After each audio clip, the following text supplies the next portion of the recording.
ẹn tó bá fẹ́ kàn máa pọ́n lé a máa ṣe dáadáa sáwọn ọmọ kéékèèké kó tó bá máa wo àdáni kan jẹ a máa wá gbogbo nǹkan máa yá pé tèmi nìkan ni kò jẹ èmi mo láyé èmi mo lọ́run èmi mo ní sámà èmi mo ní kéré kan. Saheed Osupa ti sọ̀rọ̀ o àfi kẹ́ ẹ gbọ́ ọ̀rọ̀ tí Saheed Osupa àgbà olórin fújì sọ lórí ohun tó ń lọ láàrin Wasiu Ayinde àti Bàrímádé. Ọ̀rọ̀ tó lágbára ni o, ọ̀rọ̀ yìí sì kù tí mo fẹ́ kẹ́ ẹ gbọ́ nínú fọ́nrán tí máa fi hàn yìí. Ibi ìfọ̀rọ̀wérọ̀ kan ni wọ́n ti bi Saheed Osupa lórí ohun tó ṣẹlẹ̀ láàrin Bàrímádé àti K1 The Ultimate.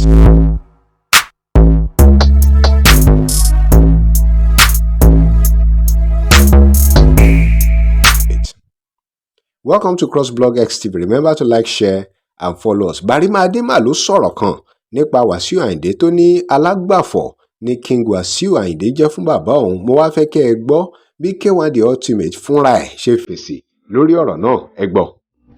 Bí Bàrímádé bá ní alágbàfọ̀ bàbá òun ni èmi, ṣé Núrù bàbá ẹ̀ àbí Síkírù? Torí Núrù, ọ̀rẹ́ mi ni Núrù bàbá ẹ̀.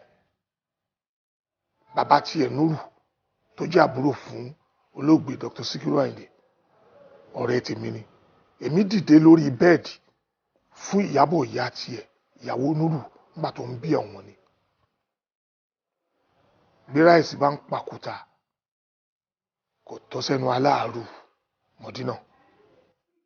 Ṣùgbọ́n ohun tó ṣẹlẹ̀ láàrin Bàrímádé àti Wasiu Ayinde K1 The Ultimate náà ni Wasiu Ayinde sọ̀rọ̀ lé lórí yìí lórí pé Bàrímádé pè ní alágbàfọ̀ bàbá ẹ̀.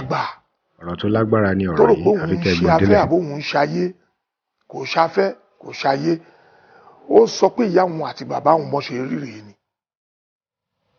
Torí ọmọ tó wọn bá kọ́ nínú ilé ìwà burúkú ló máa wù tó bá dé ta.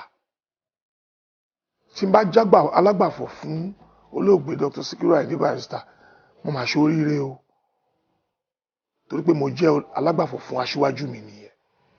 Ìyẹn já sí pé gbogbo nǹkan tí wọ́n fi ń wá ọjọ́ dáadáa lọ́la ni mo fi wá ọjọ́ dáadáa níwájú àwọn aṣíwájú. Saheed Osupa wá sọ̀rọ̀, ó sọ̀rọ̀ kan tẹ́ ní láti gbọ́ lẹ́yìn èsì yìí lórí ọ̀rọ̀ tí Wasiu Ayinde fèsì sí yìí. Mo fẹ́ kẹ́ gbóhùn náà.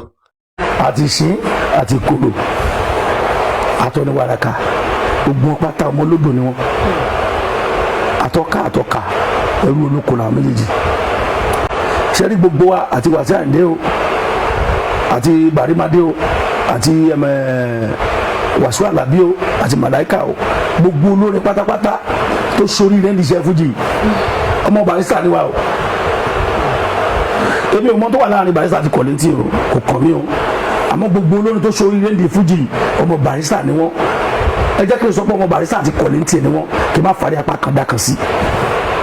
Kò yé nísìn tí Barrister wà láyé kò sí láyé o, bàbá anybody ló sì jẹ́.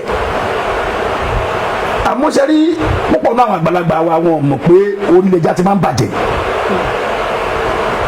Orí tẹ́bá rẹ̀ já sílẹ̀ tẹ́bá gbé sínú bí kan lẹ́tọ́jú ẹ̀ tẹ́bá fẹ́ mọ̀ pé jẹ́ ti bàjẹ́ bí orí ni. Tí àwọn tó bá ti jẹ́ olórí ò bá ti ṣe tó tọ́kọ́ máa ń ṣe nǹkan ẹnu máa bàjẹ́ díẹ̀díẹ̀. Ó dẹ̀ máa ń da ká máa tún nǹkan ṣe ni kò da ká máa ba nǹkan jẹ́.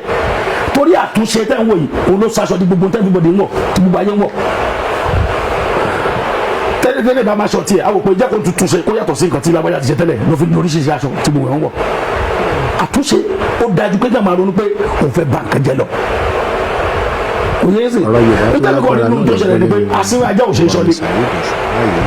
Tí wọ́n máa fàájà tó jẹ́ àsìnwó ajá ṣọlé ó máa bú ẹ̀bùrẹ̀ jẹ ní àtọmọ onílé àtọmọ àlejò á máa bú gbogbo èèyàn jẹ ní.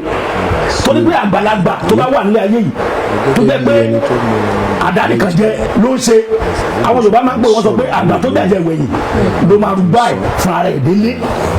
Ẹni tó bá fẹ́ kàn máa pọ́n òun lé a máa ṣe dáadáa sáwọn ọmọ kéékèèké kó tó bá máa wo àdáni kan jẹ a máa wá gbogbo nǹkan máa yá pé tèmi nìkan ni kò jẹ́ èmi mo láyé èmi mo lọ́run èmi mo ní sábà èmi mo ní kéré kan. Tó bá ń ṣe bẹ́ẹ̀ kò sẹ́ tó lè pọ́n ilé, kò sí èèyàn tó lè pọ́n ilé, kò sí èèyàn tó bá fẹ́ àpọ́nlé tó máa ta fún. Wọ́n gbówó lẹ̀ ìwọ nìkan ló náà jẹ́ gbogbo tó yẹ káwọn ẹ̀ ṣe dáadáa ìwọ nìkan ló ń kò ti dáadáa ẹ̀ tó fẹ́ kẹ̀kẹ́. Alágbà ọmọ ẹ̀kẹ́ kò mọ̀kùn onílé kọ́lé tán alágbà fẹ́ kẹ̀kẹ́kẹ́. oyè sì tó ṣẹlẹ̀ yẹn kò kéré mi ní fi tààtà dá sí tó gbọ́ Barrister jẹ́ bàbá tèmi mo ṣe ń dá sí ọ̀rọ̀ yẹn àti Bàrímádé jẹ́ àbúrò tèmi gbogbo tó ń sọ pé Òṣùpá kìnìkan kì í ṣe bí Barrister ẹjọ́ Ìbàdàn yàtọ̀ sí Jẹ̀bú gbogbo tó bá dijọ́ ọmọ Ìbàdàn ìkan náà ní Ìbàdàn gbogbo Ìbàdàn jẹ́ ìyẹn kan lè wá láti ibìkan kan máa sọ pé òun ni ọmọ tí ò kì í ṣe aráàlú ẹ̀ bá náà yẹn tán oyè sì kókó ọbẹ̀ ni wọ́n sọ fún yín yẹn àgbàlagbà tí ọba yìí mọ̀ pé ọbẹ̀ òkì mi ní kò àgbà gbogbo tọmọ kékeré bá ti ṣe kí wọn fi ṣe oṣù fún gbàdá ó níwà tó lè sáwọn ọmọ kékeré tó máa fi máa fún ẹ lápọ̀nlé èyàn ó fagídí gbà pọ̀nlé lọ́wọ́ yàn ayé àtijọ́ kọlà wà táwọn òòṣà táwọn Ṣàngó àtàwọn Ògún tó ẹgbẹ́ wọn bá bẹ́ nílẹ̀ bẹ́ẹ̀ gbọ́dọ̀ máa respect wọn kò sí ìyẹn mọ́ láyé tàwa yìí ntẹ́yìn bá ṣe lèyàn máa gbà kò yẹ yín sè bó ṣe yẹ kó rí nìyẹn tó ní làbàtẹ́rí àti súkéègbè kò ṣẹ̀yìn òrìṣà ìyẹn mo fẹ́ kí àwọn tó jágbàlagbà ní oṣù máa mọ̀ láti súkéègbè kò ṣẹ̀yìn òrìṣà tó ní làbàtẹ́rí wà lóhùn kó ló làmọ̀ tó ló láti kú ṣé ètò àgbọ̀lọ́ là ló kọ́la sọ́lẹ̀ parẹ́ ni ẹ jẹ́ ká yẹ ẹkọ́ àkúrò ẹ̀kọ́ yẹ ẹ̀kọ́ kọ́la ẹ yọ ìlà kúrò lórí ẹ̀kọ́ kọ́la ewé ló kọ́la fún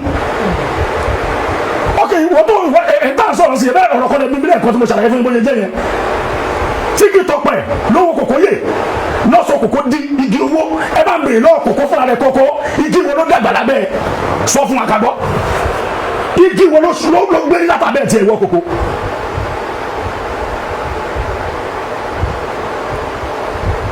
bẹ́ẹ̀ bí ṣe bá sọ̀rọ̀ tẹ̀mí bí àgbàlagbà ni ẹ̀ tó bá yẹ kó yẹ tó bá dẹ̀ yẹ kó bá yẹ asínì ajá òṣèré sọlé.